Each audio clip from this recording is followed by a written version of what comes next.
ដូចជាយុគសម័យយើងបច្ចុប្បន្ននេះណាជាយុគសម័យអន់ថយអញ្ចឹងព្រះសម្មាសម្ពុទ្ធអត់មកត្រាស់ដឹងនោះទេបញ្ញាខ្សោយលោកគ្រូសូមសួរមួយហេតុអ្វីបានជាព្រះពុទ្ធមិនត្រាស់ដឹងនៅក្នុងយុគសម័យរីកចម្រើនអរគុណលោកគ្រូអរគុណច្រើនសម្រាប់សំណួរដោយសារយើងអាចមិនដែលបានសិក្សាពីរឿងរ៉ាវរបស់ព្រះសម្មាសម្ពុទ្ធច្រើនព្រះសម្មាសម្ពុទ្ធព្រះអង្គត្រាស់សម្ដែងនៅក្នុងតម្រាថាព្រះអង្គនឹងត្រាស់ដឹងគ្រប់ព្រះពុទ្ធទាំងអស់គឺនៅក្នុងយុគសម័យដែលមិនរីកចម្រើនខ្លាំងពេកហើយក៏នឹងមិនត្រាស់ដឹងនៅក្នុងយុគសម័យថយចុះពេកដែរគឺនៅចន្លោះពេលវេលាបើសិនជាអាយុខៃវិញពី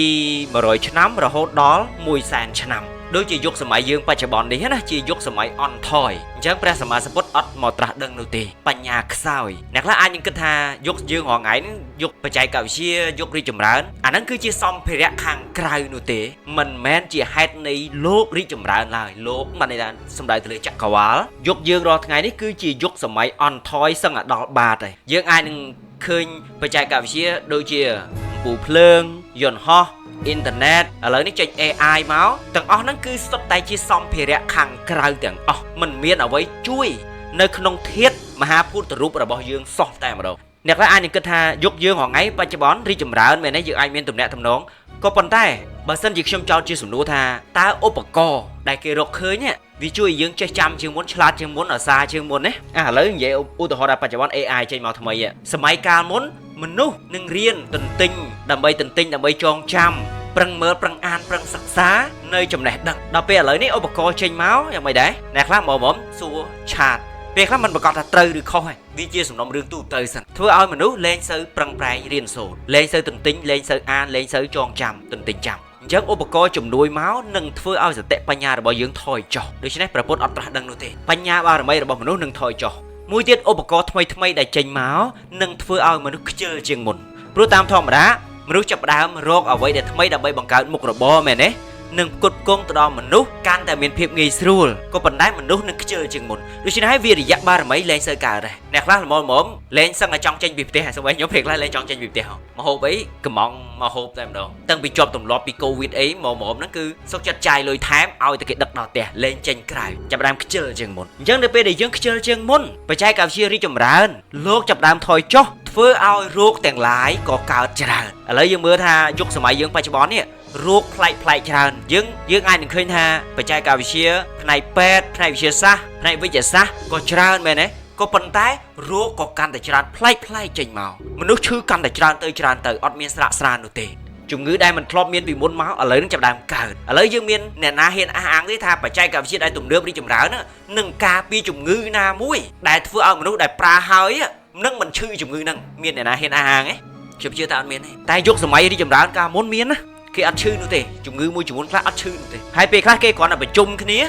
រោគទាំងអស់ហ្នឹងបាត់តែម្ដងក៏មានដែរហើយនៅពេលណាដែលមានជំងឺច្រើនជាហេតុធ្វើឲ្យមនុស្សអាយុខ្លីឥឡូវមានអ្នកណាហ៊ានអះអាងថាយុគយើងថ្ងៃអូរីកចម្រើនខ្លាំងគេឡើងទៅអត់ឋានប្រច័ណ្ឌហើយតែមានអ្នកណាហ៊ានអះអាងទេថាភាពរីកចម្រើនទាំងអស់ហ្នឹងធ្វើឲ្យមនុស្សអាយុវែងជាងមុនបាទអ្នកណាហ៊ានអះអាងទេថាឧបករណ៍ដែលប្រើហើយនឹងមានមនុស្សឲ្យតែប្រើឧបករណ៍ហ្នឹងគឺគ្រប់គ្នាដឹងថាមានមនុស្សអាយុ100ឆ្នាំទៅបានស្លាប់ឬក៏លើសនឹងបានស្លាប់អត់មានអ្នកណាស្លាប់ក្រោមអាយុ100មានអ្នកណាហ៊ានអះអាងទេក៏អត់មានទេមែនទេតែយុគសម័យកាលពីមុនមានអ្នកខ្លះ100000ឆ្នាំទៀងដល់100000ឆ្នាំមកស្លាប់ហើយអត់មានជំងឺផ្សេងទេតល់ដល់អាយុពុបតែម្ដងយើងរងថ្ងៃនេះអ្នកខ្លះស្លាប់ទាំងក្មេងតែម្ដងអាហ្នឹងគឺឧបករណ៍រីកចម្រើនតែយើងរងថ្ងៃវាថយចុះលោកថយចុះលោកកវិស័យរបស់យើងគឺថយចុះដំណាំដាំដុះយើងហ៊ានអះអាងទេថាដំណាំឥឡូវវាឆ្ងាញ់ជាងសម័យបុរាណយើងហ៊ានអះអាងទេថាសម័យយើងរងថ្ងៃដែលថារីកចម្រើននេះម្ហូបអាហារមានរសជាតិឆ្ងាញ់ដូចមុនអត់ទេខ្ញុំហ៊ានធានាថាអត់ដូចមុនទេយុគសម័យមុនយុគសម័យរីកចម្រើនណាគ្រាន់តែគេដើរចេញក្រៅផ្ទះពុបបន្លែផ្លែឈើម្ហូបអាហារស្រូវសាលីគេបូតមកហូបរសជាតិឆ្ងាញ់ហូបហើយជារោគអត់មានជំងឺនោះទេយើងរាល់ថ្ងៃដើរចេញទៅឃើញម្ហូបអាហារត្រីសាច់បន្លែហ្នឹងហូបហើយមិនទៅកើតរោគហើយយើងអាចនឹងមើលឃើញសំណង់អាគារខ្ពស់មែនទេបច្ចុប្បន្ននេះតើមានអាគារណាមួយហ៊ានអះអាងទេថានឹងរឹងមាំរីកចម្រើនគង់វង្សយូរអង្វែងជាងសំណង់កាលពីសម័យមុនហើយអ្វីដែលពិសេសពេលបច្ចុប្បន្ននេះយើងមើលឃើញថាភាពអន់ថយដ៏ខ្លាំងបំផុតនោះគឺសមាធិបានន័យថានៅក្នុង social media យើងមើលឃើញថា social media ចេញរាល់ថ្ងៃនេះជាពិសេស TikTok Facebook YouTube ឥឡូវគឺកំពុងតែអភិវឌ្ឍនៅក្នុងប្រភេទទូរស័ព្ទបញ្ឈរហើយធ្វើឲ្យមនុស្សមានសមាធិខ្លីធ្វើឲ្យមនុស្សចាប់ដើមជួយចិត្តអស់មើលមានអ្នកណាមួយមើលវីដេអូយូរបើកឲ្យពុបមានសមាធិមើលយ៉ាងយកចិត្តទុកដាក់ណាកម្រណាឥឡូវហ្នឹងគឺមនុស្សអស់ សមាធិខ្លីផ្ដោតអីអត់បានយូរនោះទេធ្វើឲ្យមនុស្សចាប់ដើមចិត្តអន្ទះសារអញ្ចឹងនៅពេលដែលមនុស្សមានសមាធិខ្លី